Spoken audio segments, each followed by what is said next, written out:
السلام علیکم ورحمۃ اللہ وبرکاتہ۔ دوستو خیریت سے ہیں؟ امید ہے کہ سب لوگ خوش ہوں گے، خیریت سے ہوں گے، اپنے گھر والوں کے ساتھ اپنی لائف انجوائے کر رہے ہوں گے۔ پچھلے دنوں میرے بہنوئی کی طبیعت صحیح نہیں تھی تو وہ یہاں NICVD حیدرآباد میں ایڈمٹ تھے، لیکن اب الحمدللہ بہتر ہیں۔ تو آج ہم اسی سلسلے میں گاؤں جا رہے تھے تو راستے میں ہمارے ہاں ایک سندھ کے مشہور صوفی بزرگ ہیں وطائع فقیر، سب لوگ تقریباً جو ہے وہ سندھ کے تمام لوگ ان کو جانتے ہیں۔ بڑے سادہ طبیعت قسم کے انسان تھے اور عام سی زبان میں سادہ الفاظ کے اندر بڑی راز کی باتیں، راز و نیاز کی باتیں اور بڑی قیمتی جملے جو ہے وہ کہہ دیتے تھے۔ تو راستے میں ان کی ایک درگاہ ہے جو کہ حیدرآباد سے نکلتے ہیں تو تقریباً جو ہے وہ 20 کلومیٹر کے فاصلے پر لیفٹ سائیڈ پر ہے۔ تو وہاں ہم آئے تو ہم نے سوچا کہ کچھ تھوڑا سا اس کو دیکھ بھی لیں اور ایک چھوٹا سا ویلاگ بھی بنا لیں۔ وطائع فقیر جو ہیں وہ 17ویں صدی میں پیدا ہوئے تھے۔ آ جائیں آپ کو درگاہ بھی دکھاتے ہیں۔ 17ویں صدی میں پیدا ہوئے سندھ کے شہر عمرکوٹ میں۔ ان کا اصل نام جو ہے وہ وطن مل تھا اور ہندو مذہب سے ان کا تعلق تھا، لیکن بڑی سادہ سی طبیعت تھی۔ اور پھر یہ جو ہے وہ چلتے چلتے یہاں پر نصر پور کے قریب پہنچ گئے اور یہیں پر ان کی جو ہے وہ وفات بھی ہوئی۔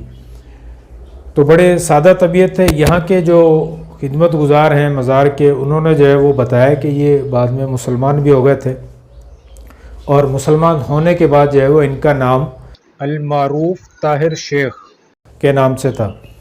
تو بہرحال ہم دعا کرتے ہیں کہ اگر یہ مسلمان ہو گئے تھے تو اللہ تعالیٰ ان کو اپنے قرب میں ان کے جو ہے وہ جنت میں جگہ دے۔ اور بڑی سادہ طبیعت تھی۔ ایک واقعہ مجھے یاد آ گیا انہی کا۔ عام طور پر یہ کہاوتیں ان کے نام سے مشہور ہیں۔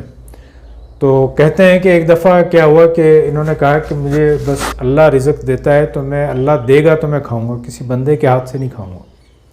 تو انہوں نے یہ ضد لگا لی اور پھر جو ہے وہ جا کر ایک درخت کے اوپر بیٹھ گئے کہ اللہ دے گا تو میں کھاؤں گا۔ بیٹھے رہے، تیسرا دن آ گیا اور بھوک کی وجہ سے ان کی بری حالت تھی اور کھانا آیا نہیں کہیں سے بھی۔ اتنے میں کیا دیکھتے ہیں کہ ایک شخص جو ہے وہ نیچے آ کے درخت کے نیچے بیٹھا اور اس کے پاس کھانا بھی ہے۔ وہ اٹھ کے جانے لگا تو آخر ان کو جو ہے وہ یہ سوچنے لگے اور پھر انہوں نے ایک کھنگورا مارا، یعنی کھانسے اس طرح سے اس شخص کی طرف اپنی طرف متوجہ کرنے کے لیے۔ تو جب متوجہ وہ ہوا تو اس نے دیکھا اور پھر نیچے بلا کر اس کو جو ہے وہ وطائع فقیر کو کھانا دیا۔ تو وطائع فقیر نے پھر بعد میں کہا کہ اللہ دیتا ضرور ہے لیکن کم از کم کھانسنا تو پڑتا ہی ہے، یعنی کھنگن بغیر کون تھوڑے، تو یعنی کھانسنا لازمی پڑ جاتا ہے، یعنی کچھ نہ کچھ تو کرنا ہی پڑے گا۔ تو بہرحال بات یہ ہے کہ اللہ تعالیٰ دیتا ضرور ہے لیکن ہمیں کچھ نہ کچھ کرنا چاہیے، ہمیں محنت کرنی چاہیے، کوشش کرنی چاہیے۔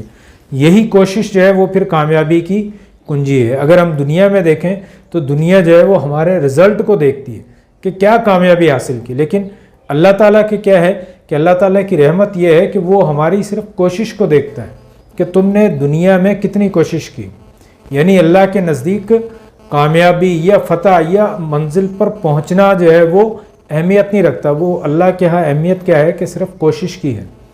اور دنیا کے نزدیک اہمیت کیا چیز رکھتی ہے کہ رزلٹ کیا ہے، یعنی بچہ پورے سال اسکول گیا یا نہیں گیا لیکن رزلٹ A1 گریڈ آیا یا نہیں آیا۔ لیکن اللہ کیا کہتا ہے کہ اس نے کوشش کتنی کی ہے۔ تو اللہ تعالیٰ ایک غفور الرحیم ہے، مالک و خالق ہے، پروردگار ہے۔ تو اللہ تعالیٰ نے ایک بڑا اچھا سلسلہ یہ رکھا ہے کہ صرف کوشش پر جو ہے وہ انعامات دیتا ہے۔ تو ہمیں کامیابی کے لیے، دنیاوی کامیابی کے لیے اور آخروی کامیابی کے لیے ہمیں کوشش لازمی کرنی چاہیے۔ بہت شکریہ، اپنی دعاؤں میں مجھے یاد رکھیے گا۔ السلام علیکم ورحمۃ اللہ وبرکاتہ۔